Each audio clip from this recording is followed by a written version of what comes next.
name is Aubrey. I'm the Director of Education Programs here. Lights On Blackfriars is a monthly pre-show event that is intended to inspire you and also introduce you to some of the creative folks behind the scenes who have put their hearts and their minds and their bodies into this performance. So I'm going to let our Education Programs Manager, Leah Wallace, introduce them a little more fully. But tonight we are joined by the director of our production of Winter's Tale, which opens tonight.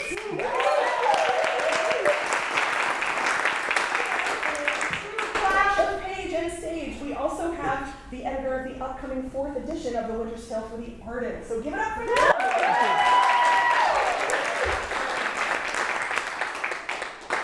Oh my God, thank you.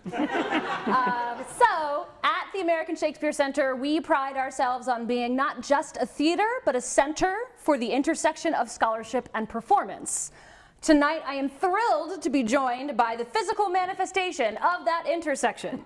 Raphael Emmanuel, the director of ASC's The Winter's Tale, opening tonight, and Dr. Peter Kirwan, professor of Shakespeare and performance at Mary Baldwin University. Before we dive into our talk, I want to give you a little more info about our esteemed guests.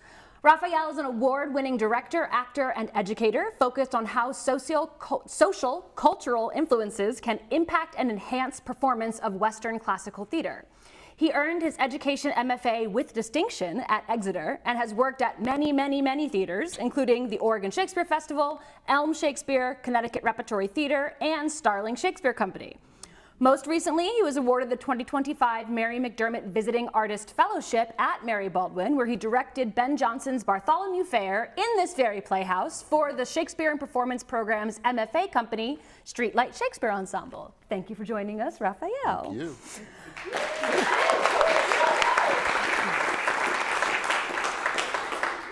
Dr. Peter Kirwan is a professor in Shakespeare and performance at Mary Baldwin University who works widely on the textual, theatrical, and filmic history of Shakespeare and his contemporaries. He has edited several collections and published 2 monographs as well as numerous shorter pieces in journals and collections focusing on the performance and scholarship of early modern theatrical texts. He is the creator of the Bardathon, a review blog of contemporary film and stage productions of early modern drama, and the editor of the Shakespeare Bulletin, the leading journal of early modern performance studies. He is also currently preparing a new critical edition of The Winter's Tale for the Art in Shakespeare's 4th series. Thank you for being here, Pete.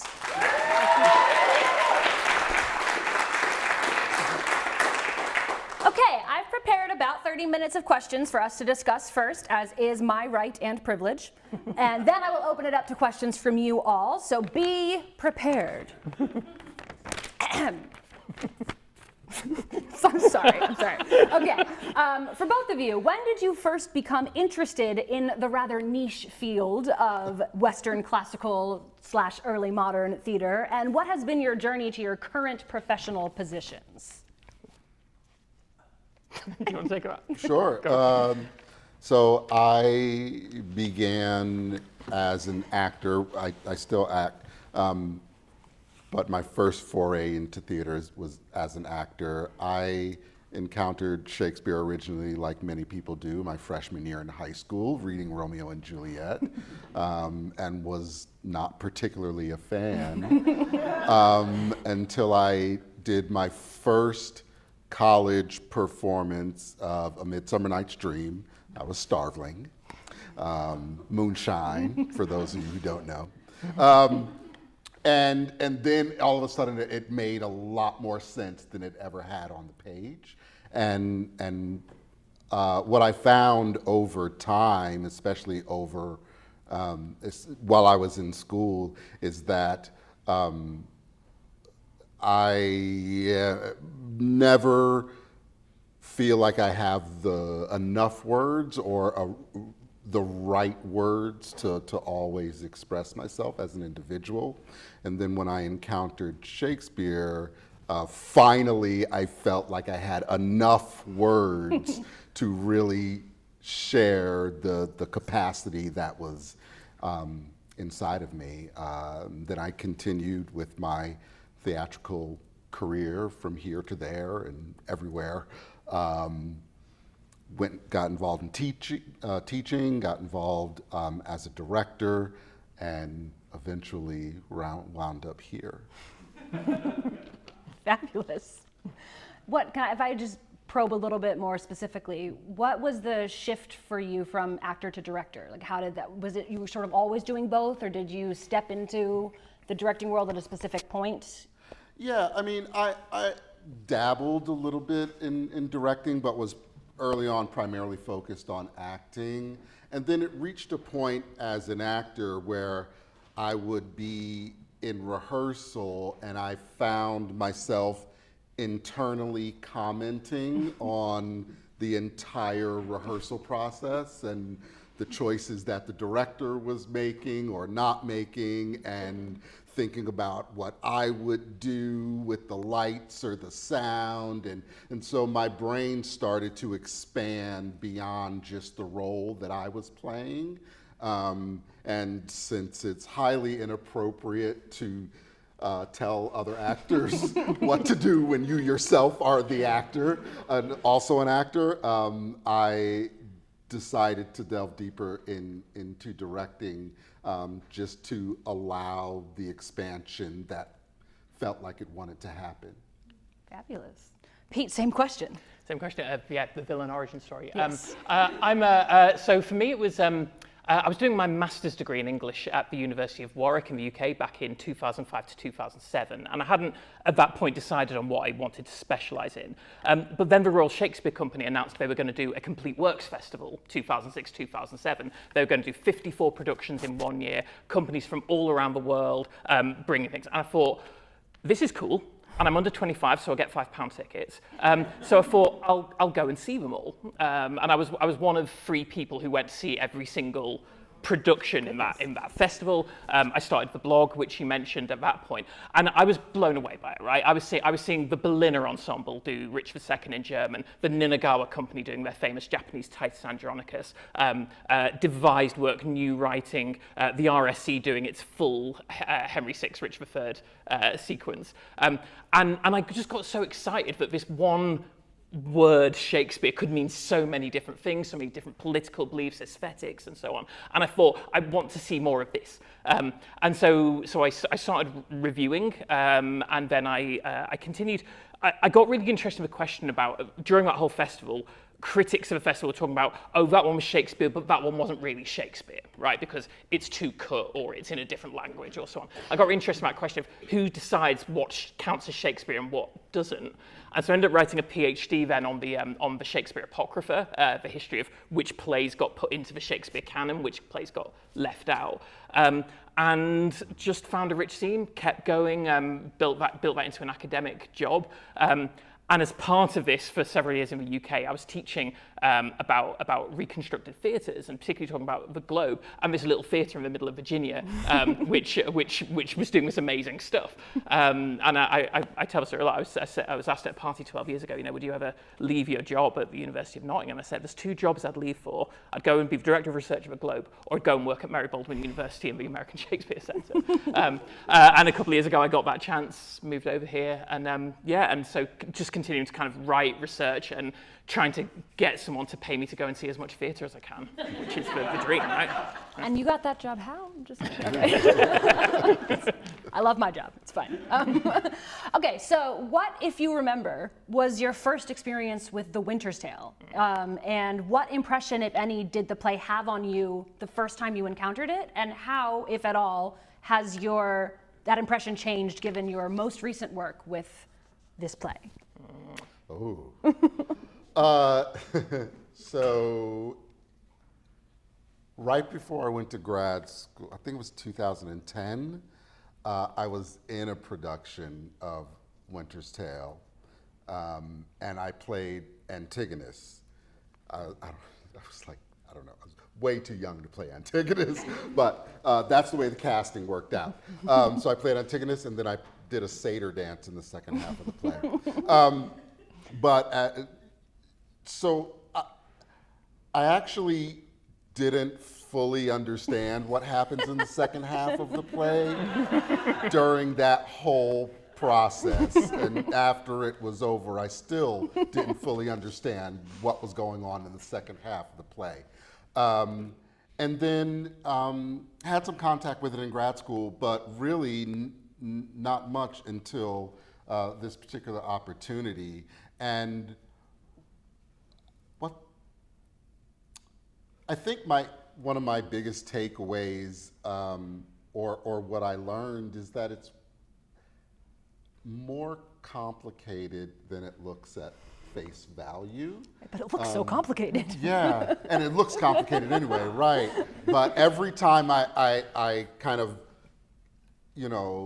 navigated a hurdle, there was like, oh, now there's this thing that I didn't see, that I couldn't see until I navigated the previous hurdle, but now this is here and I've got to solve that too. So it was kind of a series of challenges throughout, like from beginning to end. And also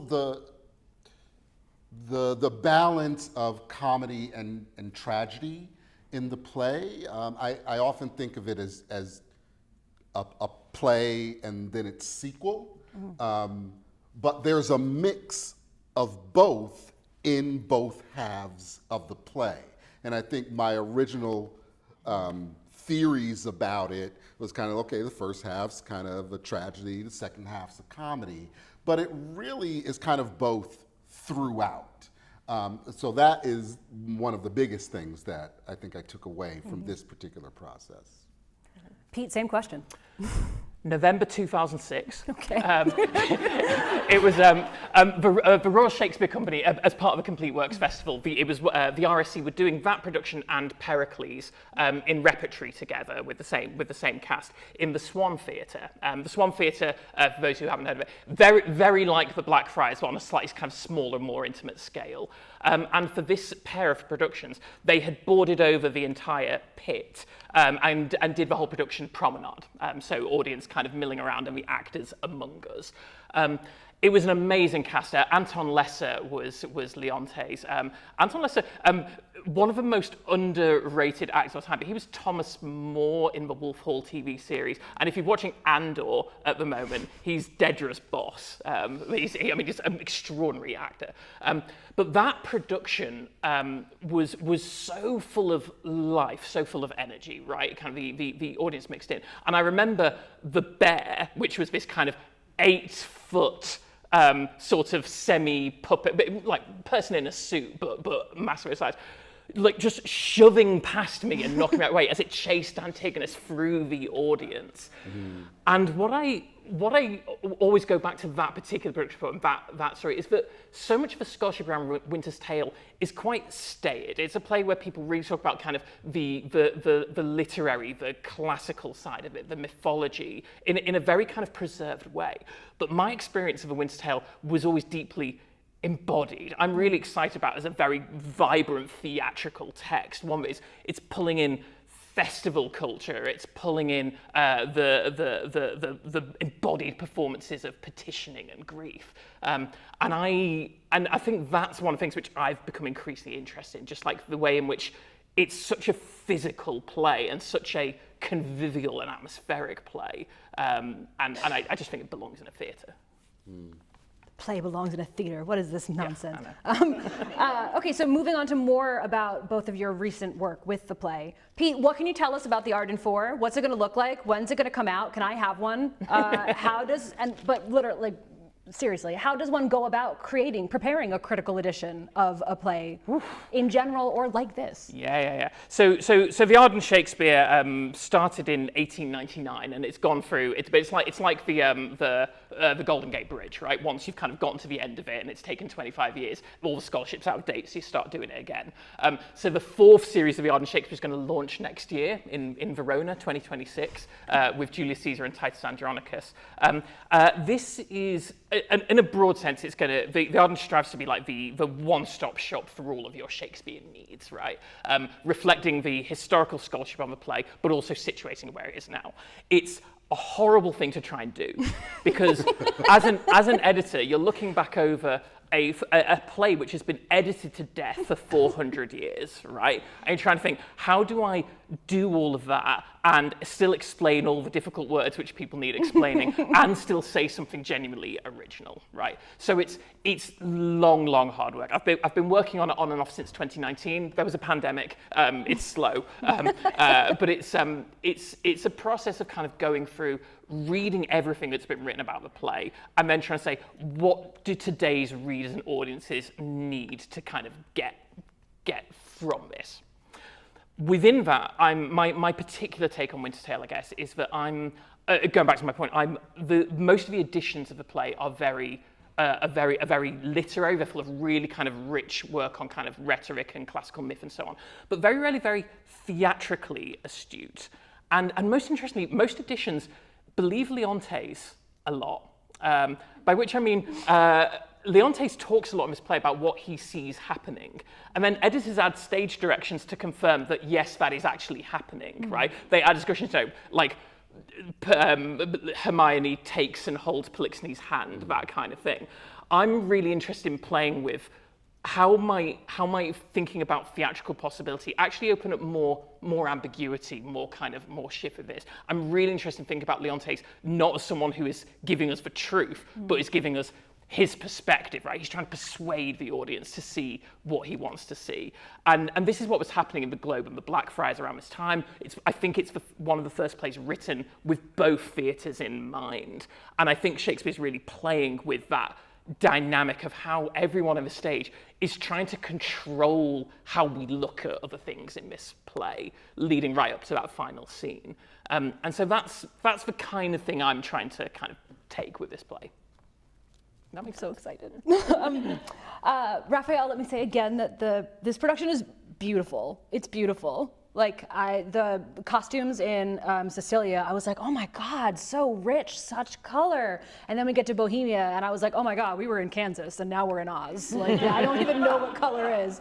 So it's gorgeous. And I'm just gonna quote from your director's note that you reimagined the setting using inspiration from Black Bohemia and the Harlem Renaissance. And I would love to hear more about how the idea for this setting, for this play came to you, and the comparisons that this time definitively impacted by an explosion of Black culture, World War II, jazz music, prohibition, and more, draws to the already existing themes of the play. You said it in your direct, so. And in terms of how I reimagined the play, for me it always starts with a spark, an idea. And then rather than dismiss it or move on from it, I just pick at it. I pick at it, and then I just go down the rabbit hole and see where it takes me to discover whether it is actually viable and whether it marries well with the story of the play. Because for me, that's one of the most important things, that I don't just slap a concept on a play that doesn't resonate with the story that the play is trying to tell. And so that takes some deep thought. Once I have the idea, the next question is, okay, will this actually work with this play? And so, as I explored, I am a big jazz fan. I'm big band, everything in that era. Music is always, I always think about music very intently, and sound in general very intently. I'm probably more of an auditory director than I am a visual director. Sound is really important to me, which probably explains why I'm drawn to the language of Shakespeare. But I've always been, I've always loved jazz music. So as I explored it, and Harlem, and the idea that this play was written during the Renaissance, the European Renaissance, and then we have this other completely different Renaissance at a completely different period in time is really fascinating, I think. And I'm getting off topic. We're getting off track of where.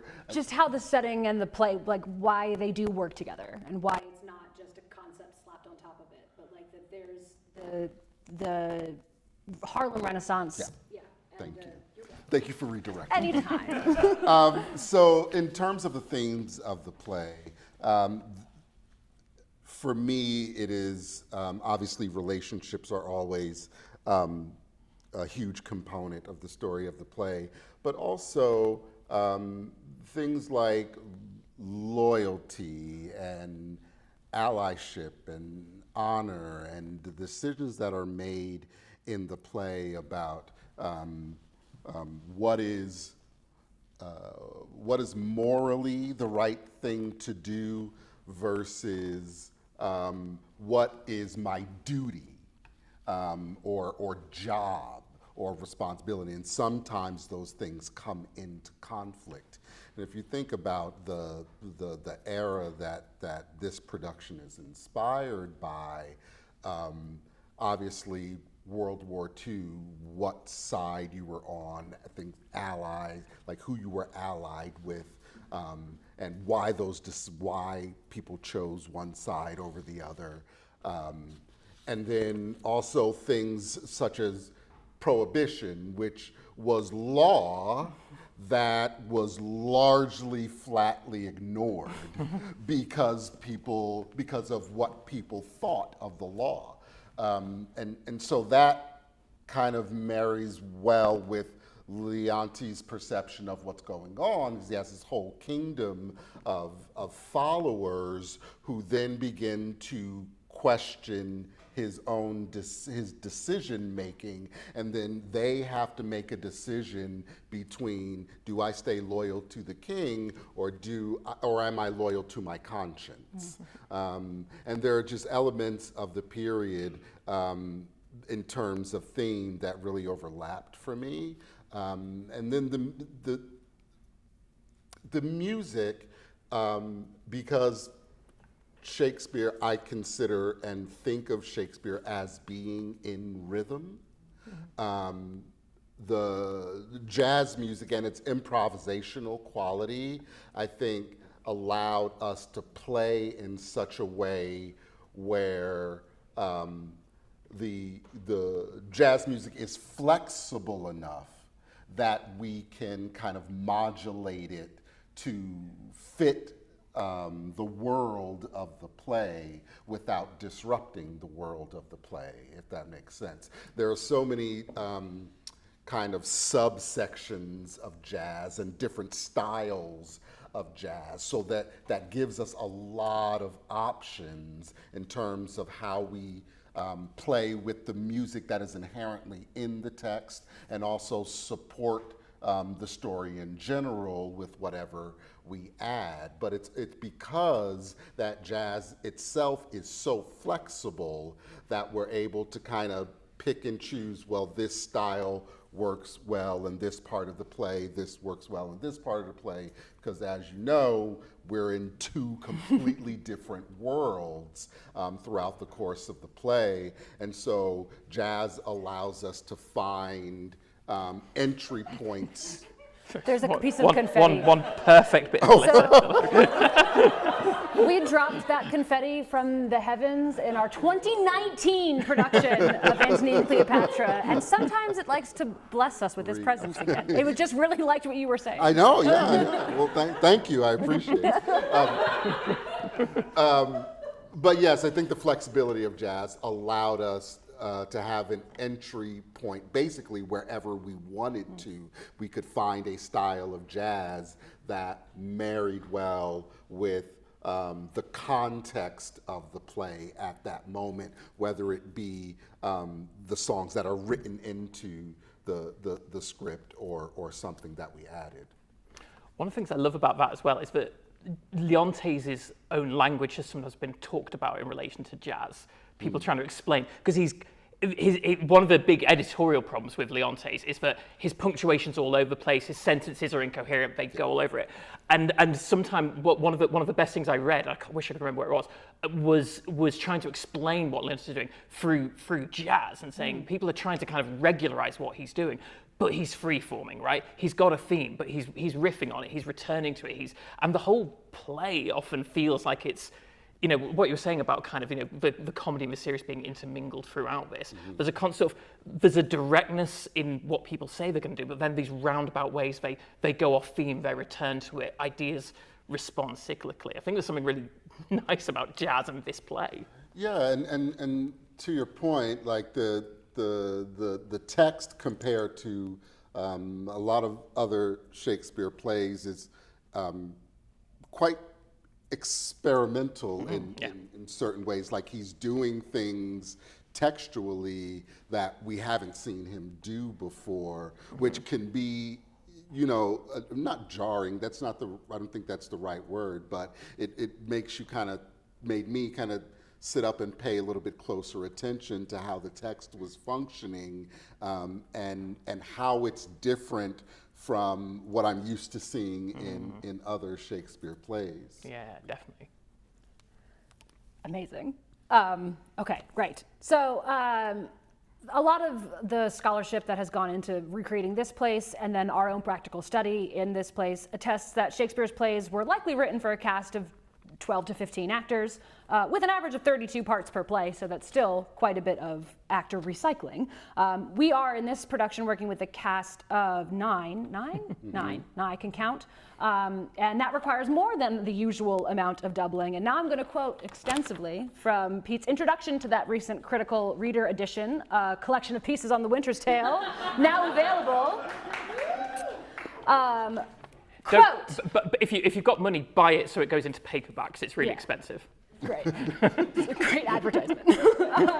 Okay, quote, by drawing attention to the play's own anxiety over its human resources and its continual negotiation with the space taken up and left behind by the bodies which are subject to the violent and traumatic transactions of the play's plot, this volume, that one right there, hopes to provoke further ethical and critical approaches to the play in both criticism and performance, in which scholars and practitioners can be mindful of the implications and potentials posed by reading the play's bodies anew.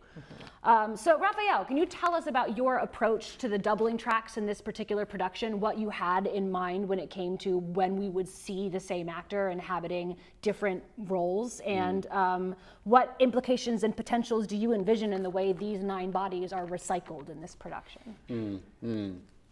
Yeah, I think for me with the doubling, there's several components. I just, as a director, try to move away from wide perception of what a character should be,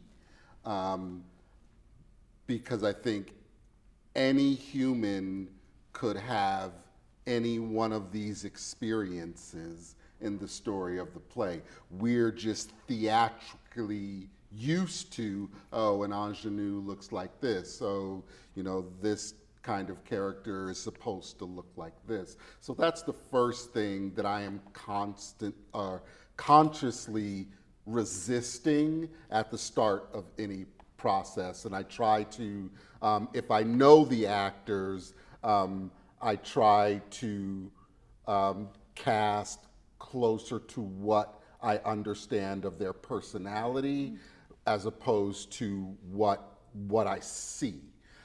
This particular production, because there is a cultural element with the inspiration of Harlem, particularly in Bohemia, then that kind of guides and directs some of the casting a certain way, because then our Cecilia has to look like Cecilia, and Bohemia looks like Bohemia, and I mean looks like, right? Just in a way that makes sense without like banging a drum about it, so to speak. And then from there, I just kind of do what's interesting. For example, it was interesting for me to have Hermione also play the shepherdess, so we see the silhouette of Hermione raising Perdita, actually. So it's little things like that that's kind of like the final aspect of how I consider the doubling is what am I curious about, or what am I interested in exploring. And then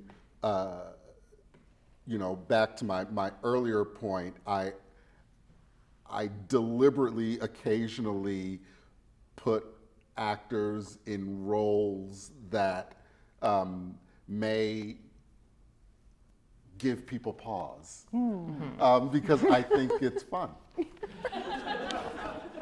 I think as well, this is one thing. I mean, I'm so excited to see the production because it's a set of doublings I've not seen before, and that's really important. One of the problems which sometimes comes up in the scholarship on Winter's Tale is that this is a play where people think they know what the doubling was, right? There's a lot of very prescriptive sense. People argue that Antigonus and Autolycus are doubled because Antigonus gets his arm ripped off, by his shoulder torn out by the bear, and then later Autolycus says, my shoulder. And people assume that Mamilius and Perdita double because it's a Rusine child. But so many doubling possibilities work in this play, and every time we see different possibilities, where I'd never thought of Hermione the Old Shepherd in that way, but it makes such sense, and there's such exciting things to come from that.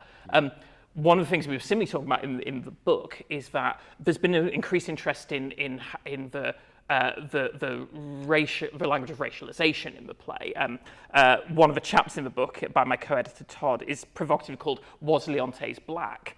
And one of the things he's looking at is taking a geo-humoral approach and looking at how throughout the whole play, Leontes the lion is coded, he's from Sicily, and Sicily is coded in the early modern period as black. People from Sicily are spoken of. Doesn't mean phenotypically black, but means kind of, but spoken of and racialized as relatively black in European senses.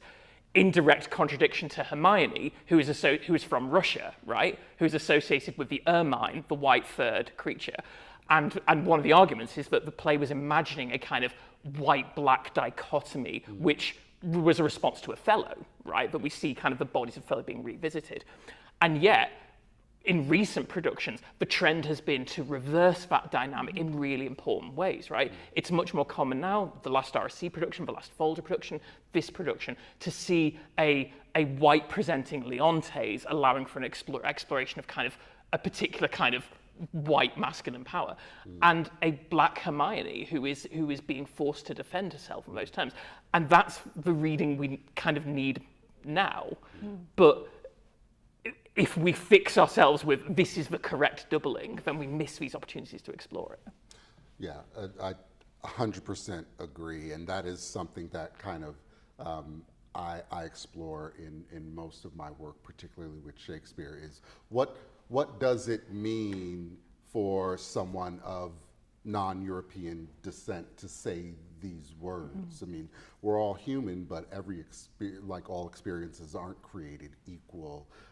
There are not only cultural divides, but across the board, when you talk about gender, when you talk about sexuality, when there's a range of kind of categorization that we as humans kind of break ourselves into for whatever reason. And one of the things I'm always interested in uplifting Black voices, but within the context of that, there's something broader for me is, as I kind of alluded to earlier, allowing someone's lived experience to enter into a world that wasn't necessarily written for them. And you could say the same thing about women. I mean, we don't think twice about women playing roles in Shakespeare now, but there's a point where that was a pretty big deal. And and knowing that Shakespeare was writing specifically for a company of white men actually matters to when people who are not that encounter these plays and speak these words. It's not all the same relationship. It's not the same dynamic. It's not the same experience, and it all matters.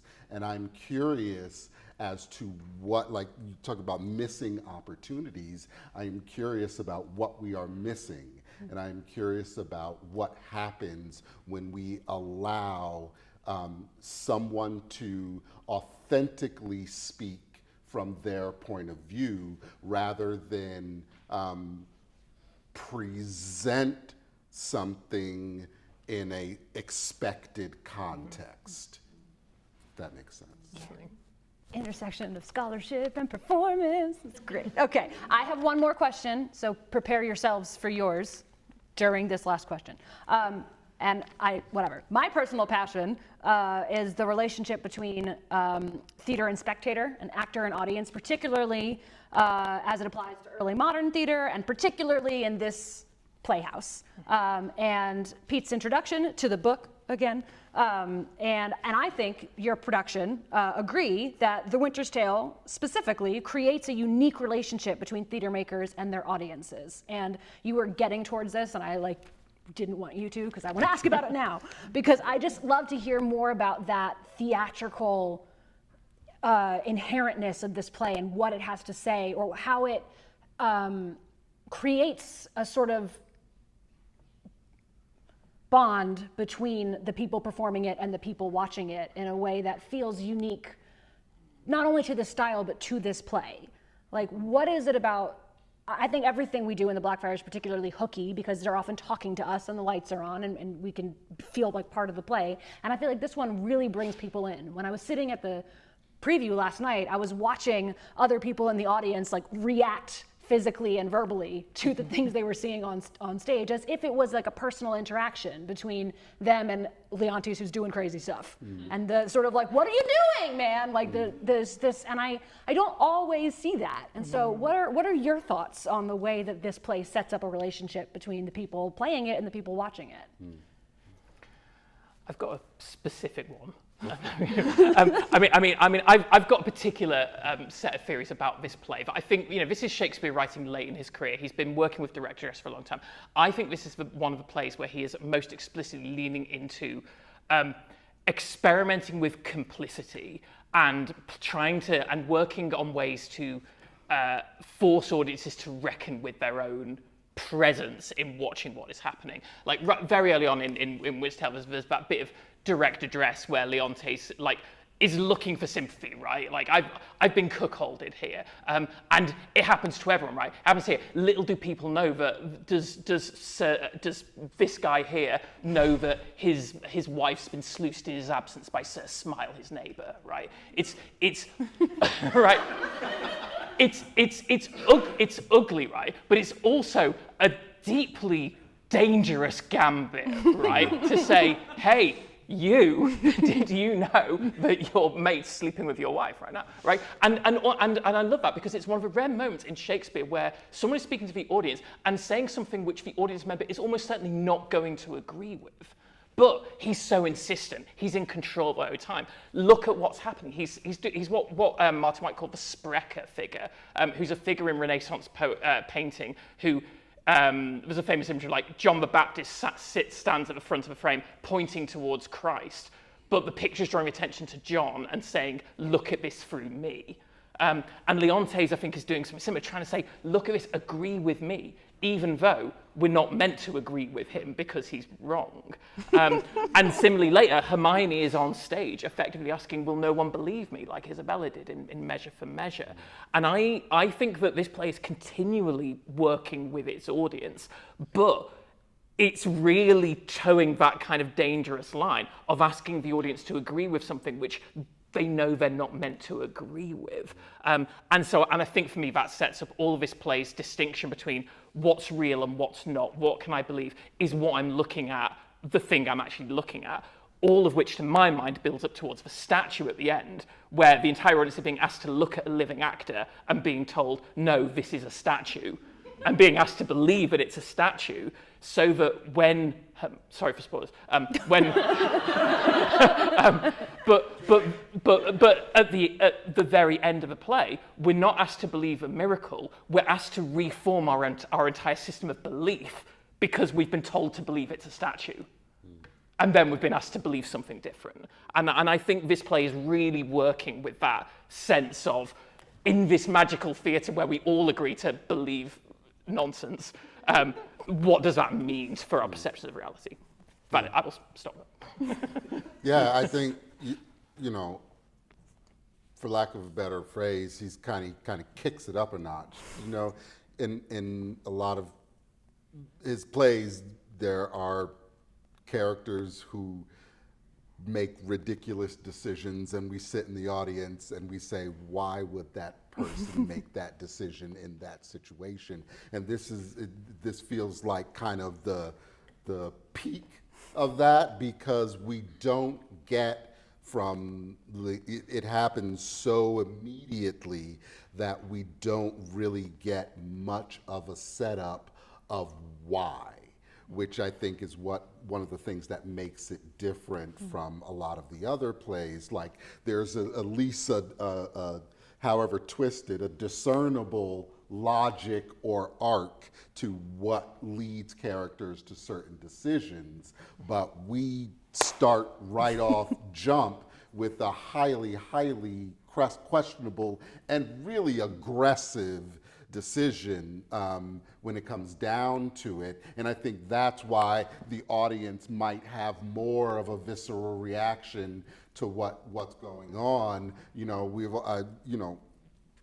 in a different play you might sit in the audience and say, oh, why would he do that? But here it's like multiplied, because we don't get eased into it. We don't get led into it.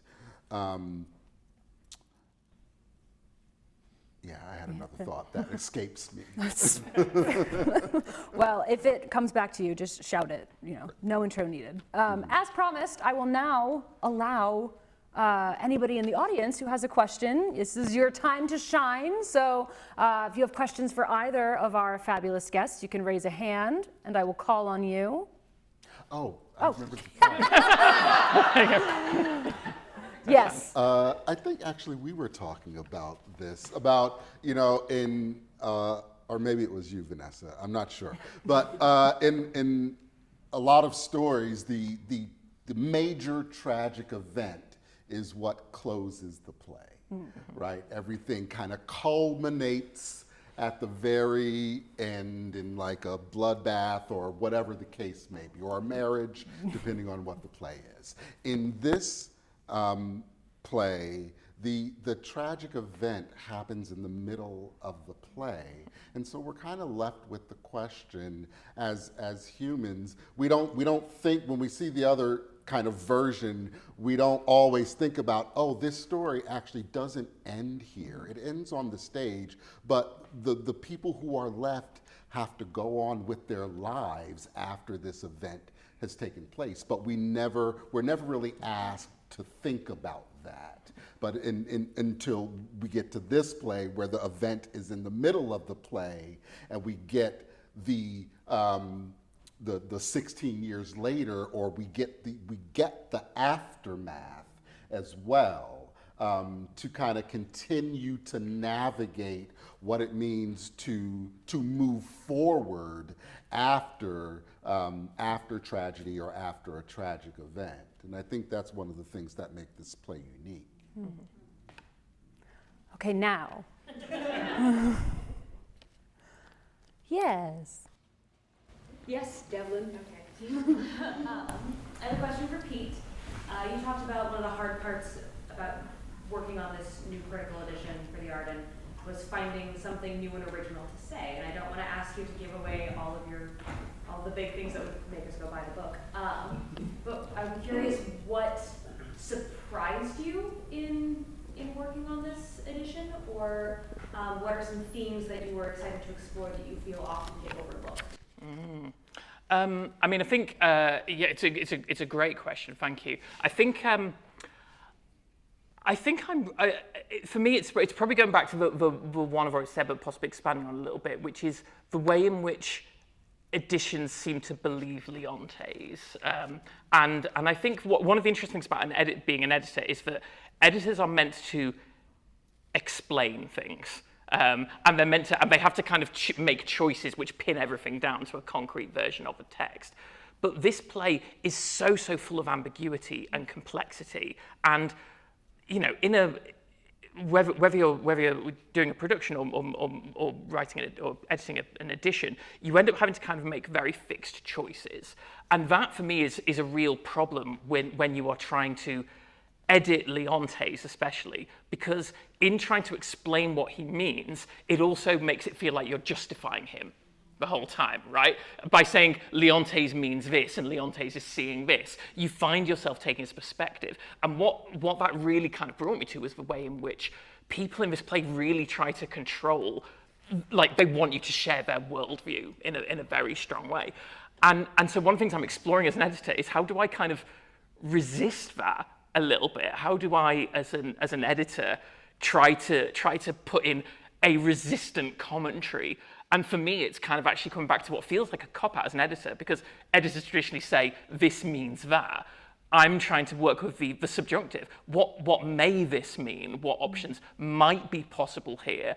Is something happening there, or isn't it happening? And the problem with that is that my commentary is now twice as long as it is meant to be.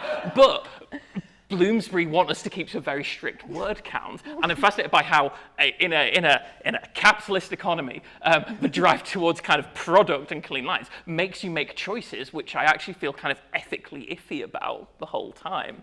So I think for me, it's a bigger question than as far as play. I think what I'm fascinated by is how. My takeaway from this is anytime you're working with an edition, don't believe it. because an edition has to be reductive, the same way any stage production cannot capture all of the possible ambiguities and interpretations that happen within it. And I think the thing I'm then trying to do is, how can I at least try for my future readers to indicate this is a possibility, other possibilities may be available throughout, so that we can keep making those discoveries, and so that I'm not creating another edition which leads to misogynistic productions. That's the responsibility I feel with this, but they won't give me the word count I need to make it. Can I just add? Of course.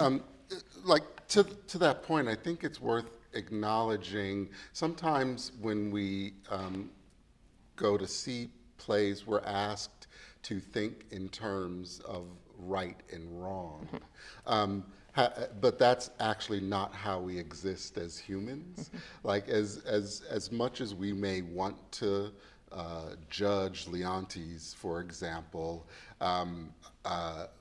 that person exists in reality, in humanity, in us, not necessarily in us, but in the world. Like people are jealous, people make rash decisions, people's judgment does get clouded, and I think it's important that when you have characters like this that can be perceived one-dimensionally as just a villain or a bad guy, one thing that I wanted to do, kind of going towards subjectivity, is to try to make sure that he was three-dimensional. Like, we just didn't think of him as a bad guy. He's a human who, when we encounter him, makes some terrible decisions. And if we can't relate to that, without excusing his behavior, but if we can't relate to that, then you know, I think that's worth self-examination. Because as flawed as these characters can be, I believe that a lot of them are a reflection of our own humanity and choices that we make or choices that we've seen others make. And yeah, I think that's the end of my point. Other questions? Yes. It would help me to hear you both talk about the morality of this play. This has always seemed to me to be one of Shakespeare's most moving plays because it calls upon us to think about faith and grace and forgiveness. And it seems to me that it's almost like he's taken us to church and saying, I know what you want to have come out of this relationship, and maybe I can take you there, but it's going to cost. It's going to cost a lot for the characters on stage and for you. And I think part of what you were talking about, Leah, the relationship with the audience, is trying to communicate to us how hard it is to get out of a horrible, tragic mistake. That it's possible, maybe. But to me, that's what's at the heart of the play, that question of the morality that the play presents for the characters and for the audience. And I wonder if you've thought about that, if you've lived that, if you've been there in the process of your working on the play. Yeah, I mean, I think that, you know, how hard it is to move forward from tragedy. I think what this play offers, which I believe can be equally as hard, depending on the circumstances, is how do we have grace when mistakes are made?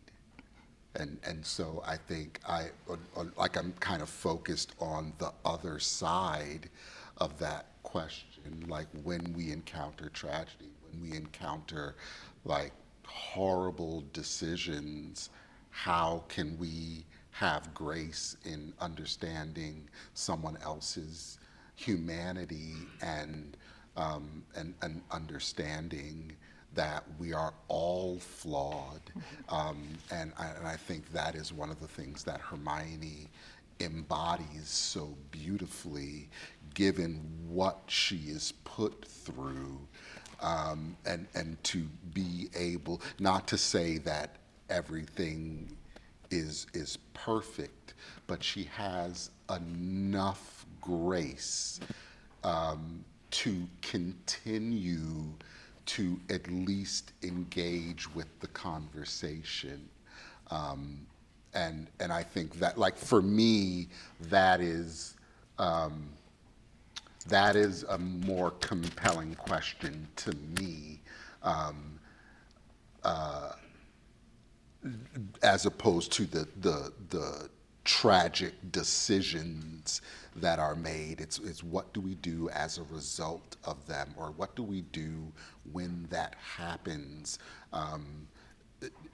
Understanding that our own humanity, understand the grace that we would desire in our, in ourselves, if we were to make some kind of monumental mistake. We would ask or desire or want or hope for someone to have grace with us. So when something's so difficult that you have to find a way to personally move on for it and have grace with the other person who is the catalyst for it, that is what I am interested in exploring.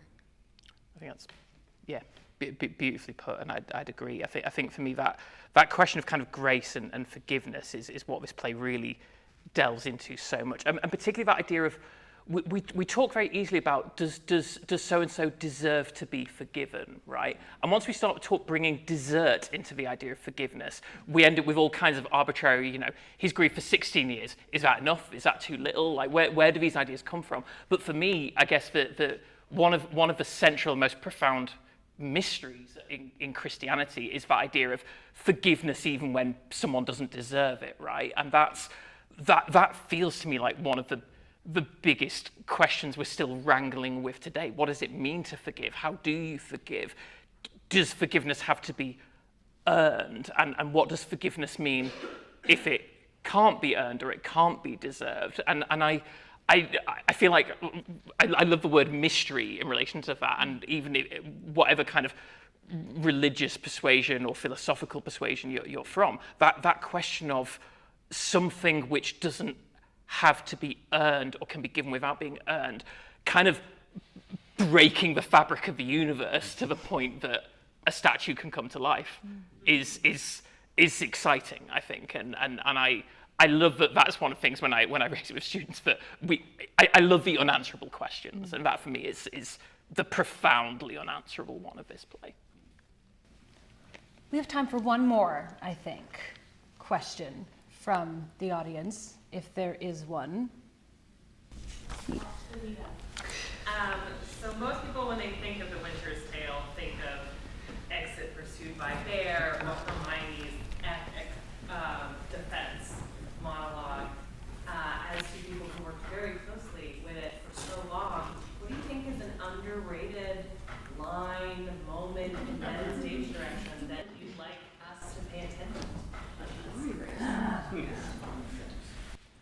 Line Or moment, or moment. or embedded stage direction. Word.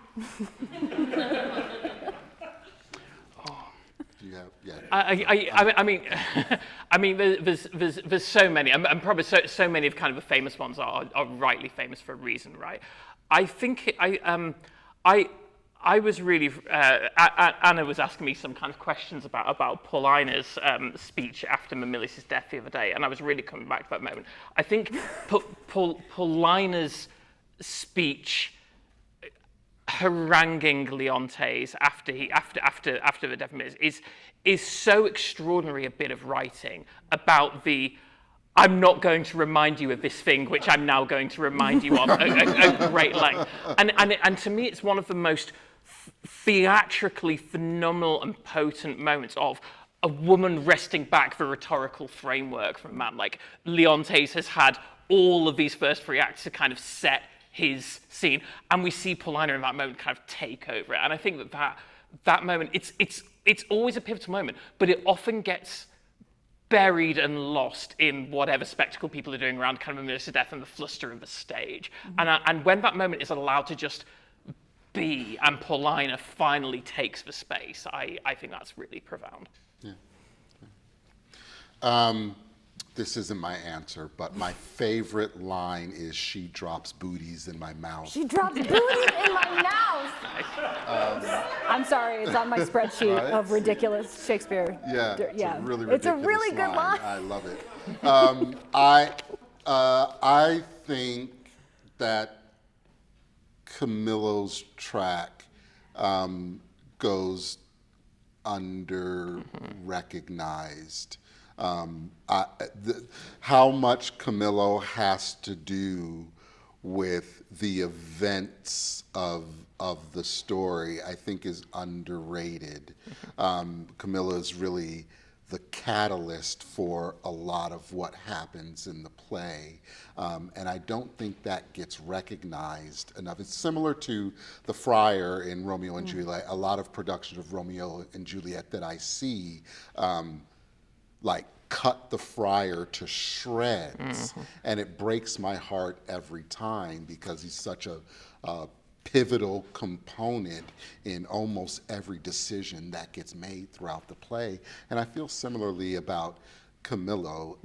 Camillo is really the decisions from moment to moment really kind of help drive the action all the way to its conclusion, from, allying, in this case, herself with Polixenes, to helping Florizel and Perdita, and kind of everything in between. It's like that just kind of steadfast, steady rock, like foundation of the story that kind of escapes us sometimes because there's so many like shiny things to pay attention to that I think Camillo really comes in under the radar, but they are essential to this story, and several of the events could not move forward without the decisions that Camillo makes. Well, that is the time we have, so help me thank our fabulous guests.